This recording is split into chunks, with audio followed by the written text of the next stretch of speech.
see this.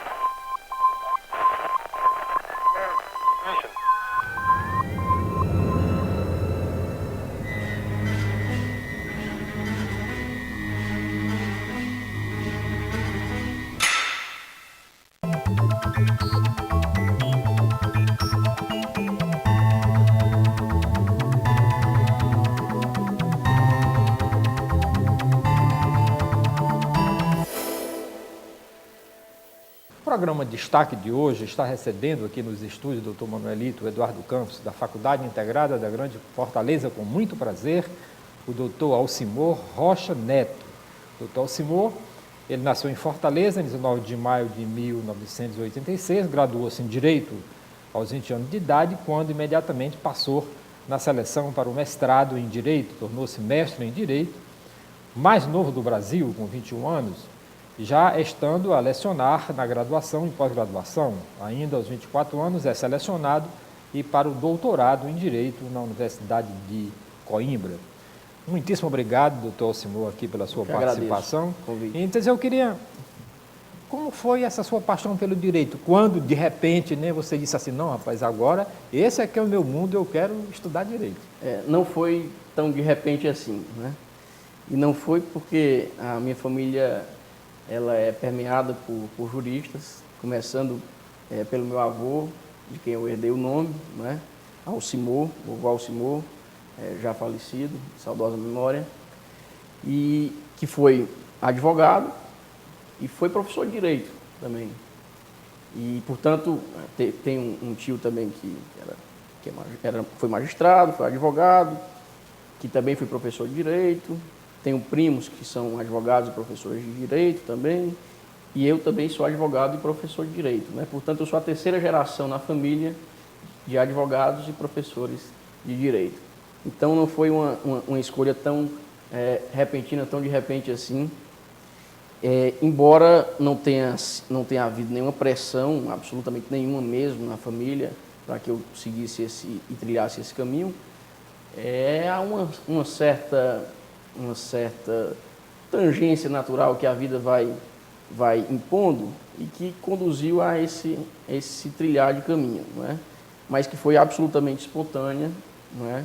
A não ser por esse dado, mas foi absolutamente espontânea e até hoje não me arrependo por isso. Eu lembro que o Barack Obama, quando ele foi eleito no primeiro mandato, ele disse que os Estados Unidos não precisavam mais de advogados, que lá tem muito, e sim de engenheiros. Eu fico admirado, né, e que o curso de Direito no Brasil, entende, ele é ainda muito procurado, mas, ultimamente, eu tenho visto que as pessoas que estudam Direito, quando chegam para fazer o exame da ordem, é como se fosse um corpo estranho dentro de uma disciplina que o aluno nunca deu. Por que é isso, professor? O senhor tem um ano... pode dar uma explicação? Acho que existem dois fatores aí que preponderam para esse resultado, não é? Primeiro, um pouco preparo de muitos dos estudantes egressos das faculdades de Direito em todo o Brasil. E, em segundo lugar, é uma exigência que talvez beire o exagerado por parte da OAB nesse momento de teste, nesse momento de credenciamento do profissional para o exercício da advocacia. Sou absolutamente a favor que o exame de ordem exista e sou absolutamente a favor que o exame de ordem seja exigente e efetivamente se constitua como um filtro para aqueles que pretendem exercer essa profissão, que é uma profissão nobilíssima, que, ao fim e ao cabo, nada mais é do que a defesa última do cidadão, não é? Mas não acho também que deva ser exigente de tal maneira que venha a sobre ela pairar uma suspeição de que venha a ser uma reserva de mercado. E não é o caso, não é? Mas pode vir a pairar essa dúvida caso ela continue sendo muito exigente assim. Deve ser exigente, acho que um pouco menos do que tem sido, e deve existir, porque de outra maneira não há como se credenciar a contento os bons profissionais para o exercício da advocacia, porque são muitos, e muitos mesmos, também exageradamente, os egressos da Faculdade de Direito. Mas, professor, um bom profissional, ele não sai do meio da multidão de qualquer jeito. Um bom aluno não sai também no meio da multidão de qualquer jeito. Ele chega primeiro, senta lá na frente e estuda. O professor passa uma matéria, ele estuda 5, 6. Isso também não acontece. Quem nasceu para ser, entende, grande, não tem jeito, ele ultrapassa todos os obstáculos? Com certeza. E para esse aluno, esse grande, não será nenhum grande obstáculo o exame da ordem. Vai ser sempre mais mais um obstáculo, mas não dos grandes. E, obviamente, se realmente ele for um desses alunos, não vai ter nenhuma dificuldade. A sua especialidade é Direito Constitucional e Filosofia do Direito. Pronto, Filosofia do Direito, né? Então, por que vocês vão fazer aqui no Ceará o primeiro Congresso Luso-Brasileiro de Filosofia Constitucional? O que é isso? Como foi que surgiu essa ideia? A ideia surge da minha experiência no doutorado em Filosofia do Direito na Universidade de Coimbra, não é? Do meu contato com professores, grandíssimos professores de Filosofia do Direito, de Teoria do Direito, de Direito Constitucional da Universidade de Coimbra e de outras universidades europeias e também de outras universidades de Portugal. E surge a partir de um sentimento meu de que há uma grande carência nas discussões públicas sobre assuntos que se vinculam a esse macro tema, filosofia do direito e direito constitucional. O nome vem da mescla desses dois campos, dando a filosofia constitucional, não é? Então, sinto que há uma grande carência nesse debate público. Não acho que os debates públicos devam se dar tão somente através de artigos publicados, de livros publicados por professores, que disponibilizam suas obras nas bibliotecas das universidades, nas grandes livrarias. Acredito que deve se dar também esses debates através destes mecanismos de reunião pública, em que se expõe as ideias e se abre para debate. E nada mais interessante com esse formato do que um congresso que reúna interessados, que reúna curiosos e que reúna profissionais que tenham o interesse de não só aperfeiçoar as suas carreiras profissionais, mas também de contribuir com o debate, que é importante fundamentalmente nessa quadra da história do direito. E como é luso brasileiro, entende-se que palestrantes portugueses e brasileiros estarão, e o senhor poderia nomeá-los? Claro. Como o nome já diz, é um congresso que vai reunir grandes nomes de Portugal e grandes nomes do Brasil nesse campo da filosofia do direito e do direito constitucional. De Portugal virão da Universidade de Coimbra os professores Antônio Castanheira Neves, que é hoje um dos maiores filósofos do direito vivo no mundo. Virá também o professor José Manuel Arroso Linhares, grandíssimo filósofo do direito, com trabalhos publicados em várias línguas e apresentados da China aos Estados Unidos. Também virá o professor Mário dos Reis Marques, um grande escritor hoje na área de direitos humanos, grande professor da área dos direitos humanos, que também vem a brilhantar aqui o evento. Virão do Brasil dois professores da USP, professor Nuno Coelho, professor Inácio Poveda. Virá da UFRJ o professor Willy Santiago Guerra Filho. Virá do Conselho Nacional do Ministério Público o conselheiro Luiz Moreira, também lá de Brasília. Participará o professor Paulo Bonavides, aqui da nossa Universidade Federal do Ceará. Participarão ainda o desembargador Fernando Ximenes, aqui também da Terra, e o professor Valmir Pontes. Vai acontecer quando? Vai acontecer nos dias 5 e 6 de junho próximo, no Ideal Clube. Por que no Ideal Clube? Interessante. O Ideal Clube é como um local que normalmente tem reunido grandes eventos na área literária, grandes eventos na área em lançamentos de livro. Acho que meio que se vocacionou para essa área cultural.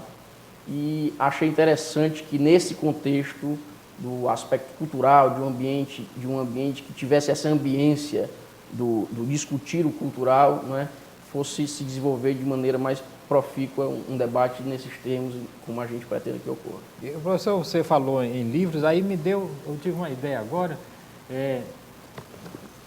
muito interessante. Eu vou pegar um livro seu aqui, Claro. né? Uhum. E só para que eu achei muito interessante, é que o livro chama-se A Espreita de Vargas. O que isso tem a ver com a filosofia do direito? Realmente não tem nada a ver com a filosofia do direito. Esse foi um trabalho, um livro, um romance histórico que eu escrevi, não é? Que é uma outra paixão minha, a literatura. E escrevi há 6, 7 anos, mais ou menos. E é um romance histórico, como o próprio nome já denuncia. É uma ficção que se passa, não é, nos 5 últimos dias de vida do Getúlio Vargas, nos bastidores da política no Rio de Janeiro. Portanto, é uma ficção absolutamente entremeada de história, não é? Perfeitamente. Mas, em termos eu queria que o senhor falasse um pouquinho aqui sobre esse seu livro aqui, Direito Constitucional e Teoria Política. Exatamente. Esse é um livro da juventude, um livro que foi publicado quando eu tinha apenas 19 anos. Portanto, por mais que se possa dizer alguma coisa de bom dele, acho que se pode, mas é um trabalho ingênuo, porque Claro. escrevi ainda, obviamente, na juventude, mas é um trabalho que trata de vários temas que estão debaixo desse guarda-chuva de direito constitucional e teoria política, né? São temas que à época me pareciam caros ao direito constitucional e que, revendo retrospectivamente hoje, acho que muitos deles ainda permanecem atuais. Aliás, a grande maioria. Perfeito. E esse outro livro aqui?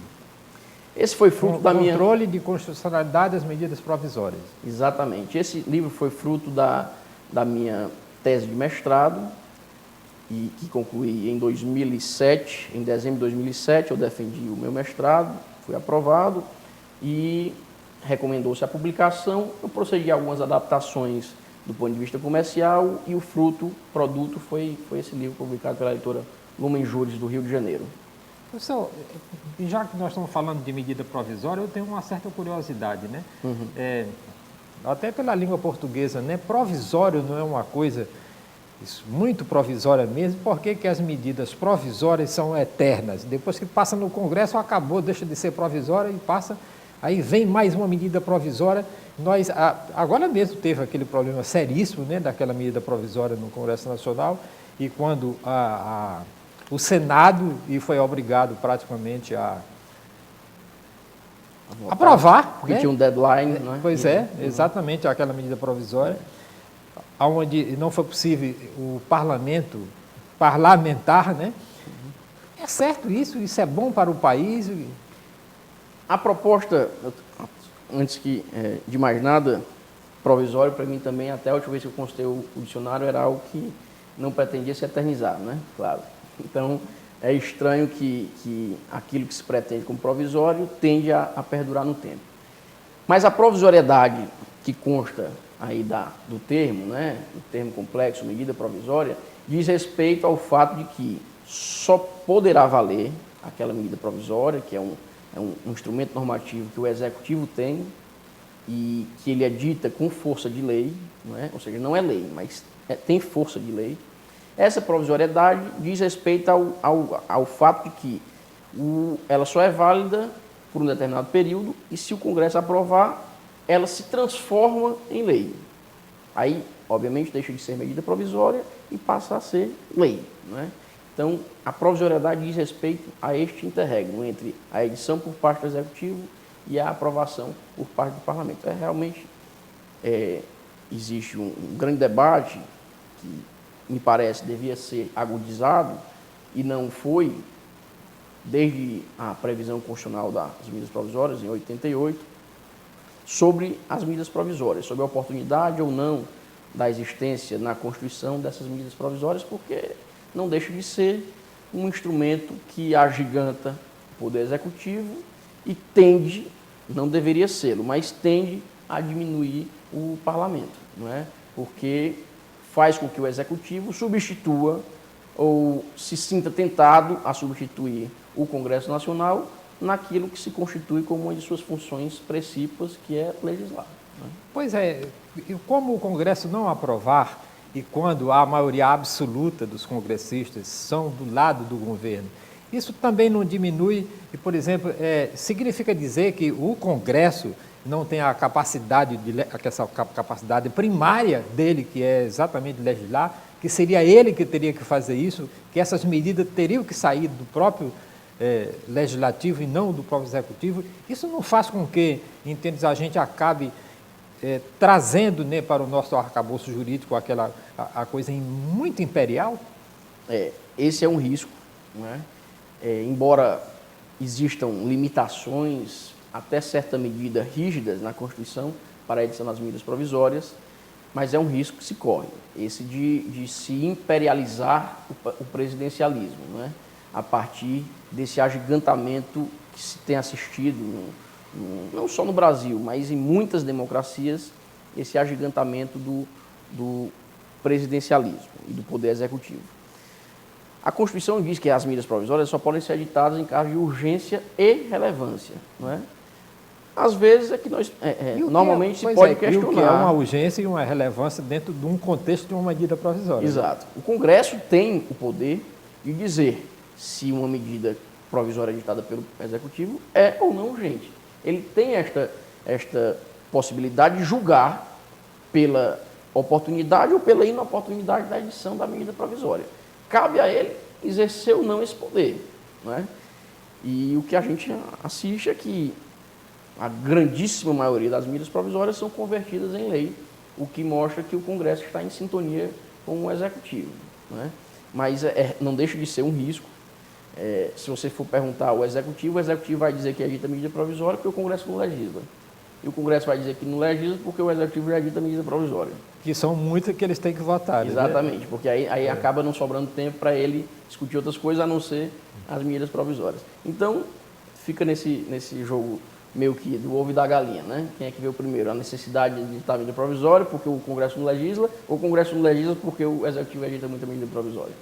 O professor, o direito no Brasil, essa paixão também por direito, e que a gente vê do povo brasileiro, e quando, de repente, né, os juízes, principalmente do Supremo, e principalmente a TV Justiça, que coloca no ar, entende, os seus debates, isso não faz com que também as pessoas acabem gostando mais ainda do direito, e a gente começa a ver, né, que aquelas pessoas que estão ali têm um certo saber jurídico, né, muito relevante, né, e para o contexto e também para que as pessoas que gostam de direito possam seguir essa carreira? Com certeza. Acho que o primeiro grande papel que a TV Justiça exerce, não é, realiza, é o papel de conceder transparência aos trabalhos do Judiciário, que era tido historicamente como o poder mais hermético dos três poderes da República, não é?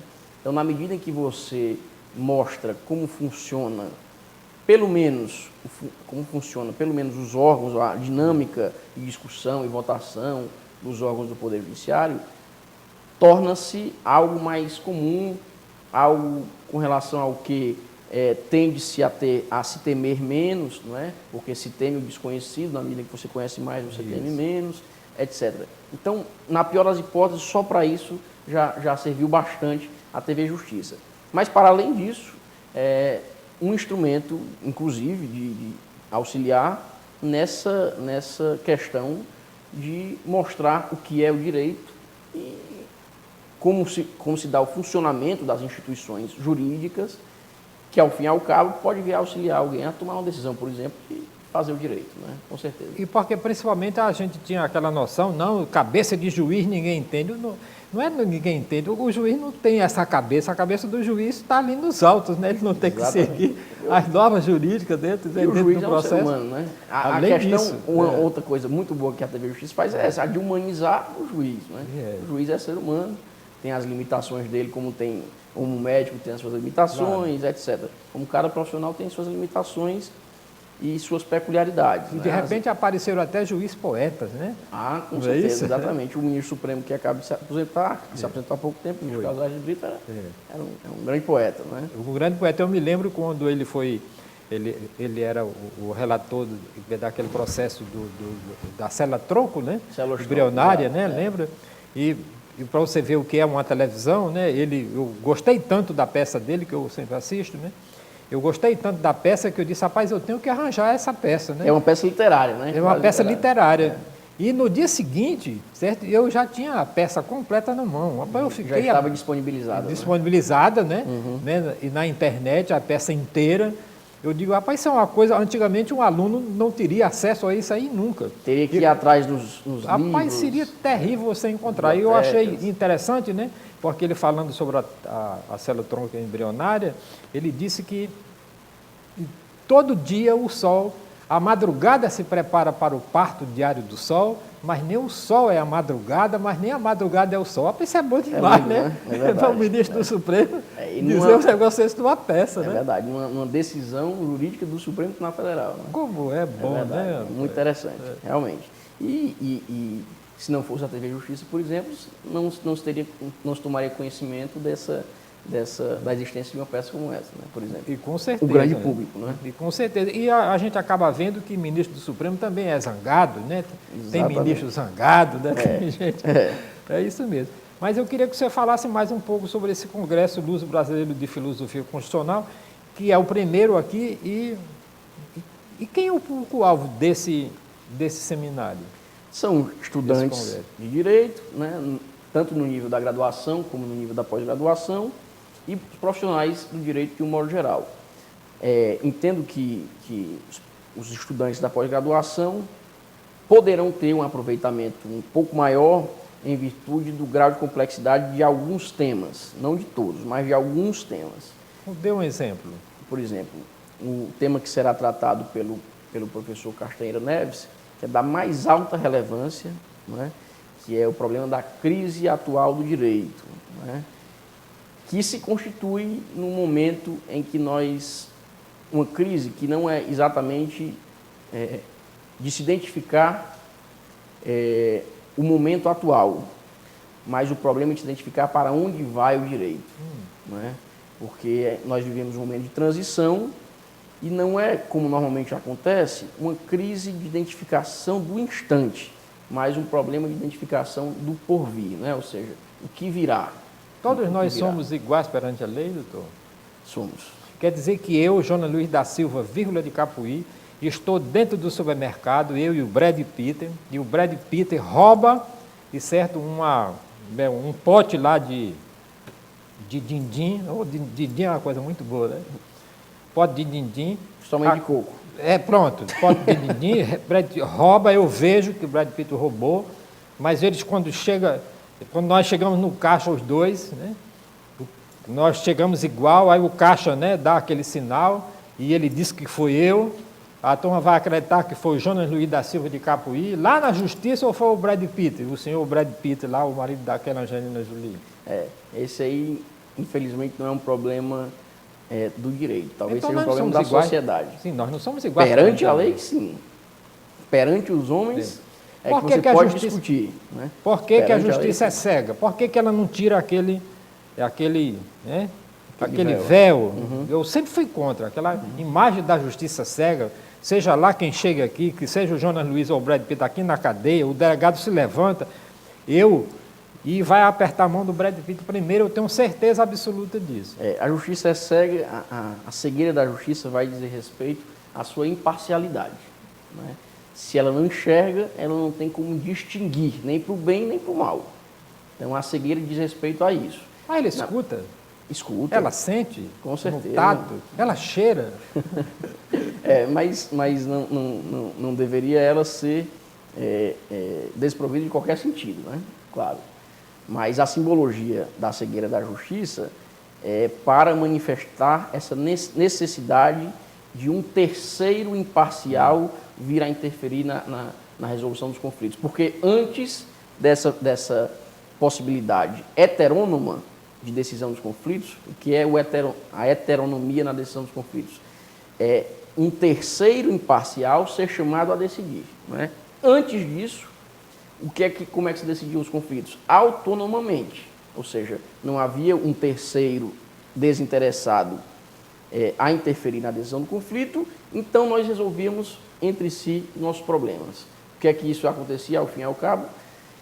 Reinava a lei do mais forte, porque entre eu forte e você fraco, obviamente ia prevalecer a vontade mais forte. Então, nasce inclusive na figura literária de Atenas, né, que vai constituir um tribunal impessoal e imparcial para julgar assassinatos, né, naquele mito grego, e que assim vai interromper um círculo vicioso de vingança, porque se não há um terceiro imparcial e impessoal para julgar, uma atitude criminosa, por exemplo, de homicídio, vai gerar a necessidade de vingança daquele que foi morto, e assim por diante, não se interromperia nunca esse ciclo de vinganças. Daí Atenas cria um tribunal que, de maneira impessoal e imparcial, vai julgar, não é? E interromper assim esse ciclo de vinganças. Portanto, todos são iguais perante a lei? Sim. Formalmente, sim. O que a gente pode discutir é se perante os homens, se os homens tratam todos como iguais ou não. E aí, obviamente, eu não posso lhe responder positivamente, porque a gente sabe que a sociedade, de um modo geral, né, ela tem seus preconceitos, tem suas preconcepções, e, obviamente, deve-se despir, na medida do possível, dessas preconcepções, desses preconceitos que são mantidos com relação a pessoas, com relação a coisas, com relação a países, com relação a muitas coisas, né? Com certeza. É claro. Professor, infelizmente nosso tempo está chegando ao fim e eu queria que o senhor desse mais uma chamada aqui sobre o primeiro Congresso Luso Brasileiro de Filosofia Constitucional. O senhor tem 1 minuto para as considerações finais. Muito obrigado. O Congresso, como eu já tive a oportunidade de dizer, vai acontecer nos dias 5 e 6 de junho, no Ideal Clube, vai contar com a participação de juristas de Portugal e juristas de todo o Brasil e aqui também do estado do Ceará. É o primeiro Congresso Luso-Brasileiro de Filosofia Constitucional. Acontecerá nos dias 5 e 6 de junho, repito. As inscrições estão abertas, podem ser feitas pelo site www.bilheteriavirtual.com.br e poderão ser realizadas as inscrições até o dia do evento. Ok, muitíssimo obrigado aqui pela sua participação. Eu que agradeço pela oportunidade. Doutor Alcimor Rocha Neto, que foi o destaque de hoje aqui no programa da FGF TV. E se você tiver alguma sugestão para uma personalidade em destaque, o nosso e-mail é fgftv@fgf.edu.br. Muitíssimo obrigado pela sua audiência.